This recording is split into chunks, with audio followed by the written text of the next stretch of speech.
მაგრამ ვკიცეთ განზომადი პროცესი რომ იქნება ორგანიზებული ხალხმრავალი საპროტესტო მოძრაობა რომ დაიწყო და არ დაწვა ამ ყველაფერს ძალიან გულახდილად არ დაგივალ ძალიან გულახდილად ვესაუბრე იმ ყველაფერთან დაკავშირებით რომ არჩევნები არის პრაქტიკულად გაუქმებული ნდობა არჩევნების მიმართ საზოგადოებას დაკარგული და ძალიან ცუდია ასოეს ამას სტუდენტებში არ მესაუბრას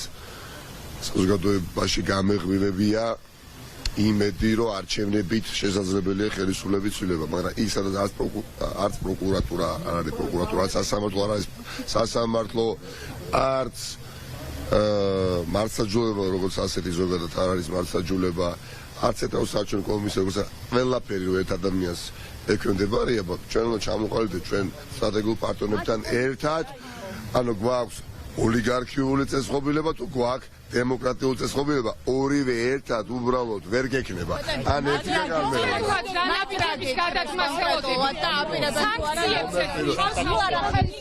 ამიტომ ნომერ ეს იყო ძალიან გულახდილი მეგობრული საუბარი მეწმუნე ჩვენი სტრატეგიული პარტნიორები ყველაფერზე ხედავენ როგორც არასოდეს თუნდაც უფრო კაფიოდ ხედავენ აი განსაკუთრებით ბოლო დღეებში განსაკუთრებით გუშინდელი ქმედების შემდეგ სურათს, ფართო სურათში ხედავენ პროცესს.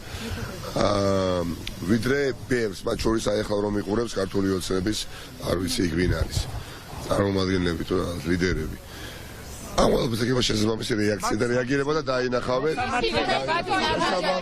შეუძლებელია ჩემი სტრატეგიულ პარტნიორებს, განსაკუთრებით ჩვენ სტრატეგიულ სტრატეგიულ პარტნიორებს, რომელსაც რამდენიმე ათწლეულის განმავლობაში აქვთ უზარმაზარი პოლიტიკური, ფინანსური ინვესტიცია განხორციელებული სახელმწიფოში, საქართველოში, ჩვენს ქვეყანაში, იმისათვის რომ დემოკრატიული პროცესები ვითარდებოდეს და არა პირიქით, სადღაცა გადავარდეს იმედიც კი მორებში, უკეთეს შემთხვევაში, როგორც ალმა წაიღოს ის განხორციელებული მათ მიერ ინვესტიციები, ამას არავინ არ დაუშვებს. ქართველი ხალხის აქ საუბარი არ არის რომელიმე კონკრეტულ პარტიას ან ოპოზიციას რომ დაუჭიროს მხარი, იეთ არა. იმ პროცესს უნდა დაუჭიროს მხარი და დაუჭერენ აუცილებლად დემოკრატიულს, რომელსაც ისინი უჭერენ 30 წელზე მეტია. ამაში მინდა დავაწუნო ყველა. შეთანხმებული არის ცივილიზებული სამყარო და თუკი ვაკლია ის კაფიო განცხადებები ჩვენ დღეს კაფიო განცხადებები გაკეთდება არ შეიძლება იმ ქვეყანაში სადაც სხვა პროგრესი შეიმჩნეოდა წლებისი უცბად გახდეს არათ ოლიგარქიულ რეჟიმი და ამაზე არ ქონდეთ ადეკვატური და შესაბამისი რეაქცია ჩვენ თავად სტრატეგიულ პარტნიორებს. ჩვენ თუ გააცანით კონკრეტულად როგორ ხედავთ ქმედით ნაბიჯებს მათ შორის სანქციები და შეიძლება ყველაფერს პირველ რიგში ხა მინდა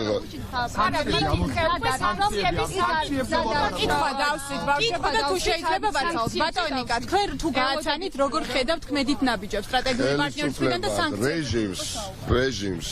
ოლიგარქიულს რა თქმა უნდა მიუხედავად იმ თავხედობისას რასაც იჩენს რეჟიმი მათთვის უმნიშვნელო არ არის რა ითქმება ვაშინგტონში მათთვის უმნიშვნელო არ არის რა ითქმება ევროპის სამხრეთ დედაქალაქებში ჯერჯერობით არ არის უმნიშვნელო სანამ ჯერ კიდევ მნიშვნელოვანია უნებრივია შესაბამისი ქმედებები აუცილებელი არის ამ ყველაფერზე მე პირადად მქონდა მეგობრებთან ერთად საუბარი და ეწუნეთ ასე გაგრძელდება რეაქციაც აბიჯებიც იქნება შესაბამისი და აუხსენ ყველაფერს ახლა დეტალებში ვერ მოგიღებით შეუძლებელი არის გულხე დაკრეფილი უყურებდეს თავარი სტრატეგიული პარტნიორი საქართველოს და ხედავდეს როგორ ეფლობა ღრმად ოლიგარქიულ ჭაობში. შეუძლებელი არის ხალხო ის სახელმწიფოს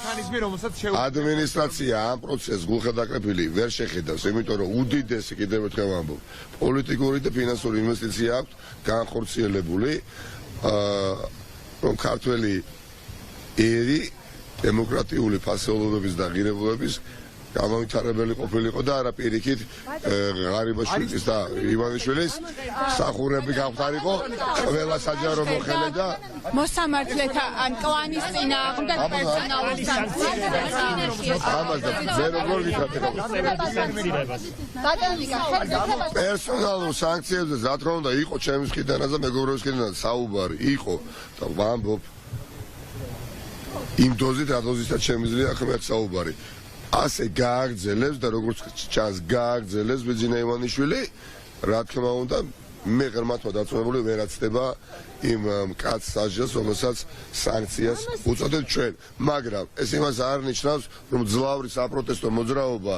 უნდა შენელდეს პირიქით ითქვა გუშინ დღეს ყოველ დღე ძლავრი საპროტესტო მოძრაობა გააგრძელდება სხვადასხვა საპროტესტო აქციები სხვადასხვა შინაარსის სხვადასხვა ფორმის დღეში რამდენიმე ჯერ მანამ სანამ დიახაც არ დაბრუნდება მიტაცებული სახელმწიფო არ დაბრუნდება მოპარული არჩევნები და მიხეილ სააკაშვილის პირველ ეტაპზე უსაფრთხოება ფიზიკური არ იქნება უზრუნველყოფილი და მათ შორის ელენე ხოშარიას ჯანმრთელობა არ იქნება უზრუნველყოფილი. არ არის სახუმარო ვითარება ამ ორ ადამიანთან მიმართებაში, ამ ორი ადამიანის ჯანმრთელობასთან მიმართებაში. ამაზეც რომ ქონდა მეც და მეგობრებსაც რა თქმა უნდა კონკრეტული საუბარი.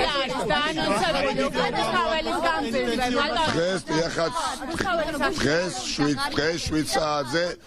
რუსთაველის გამზირზე პარლამენტის წინ ვიკრიბებით კვლავ ხშირად ყოველდღე ხვალად ზეგაც მაზეგაც სხვადასხვა სახის საპროტესტო აქტივობები გაიმართება დაგღლით დაგკანცავთ და გაღიარებინებთ თქვენ მოიპარეთ არჩევნები გაღიარებინებთ თქვენ ხართ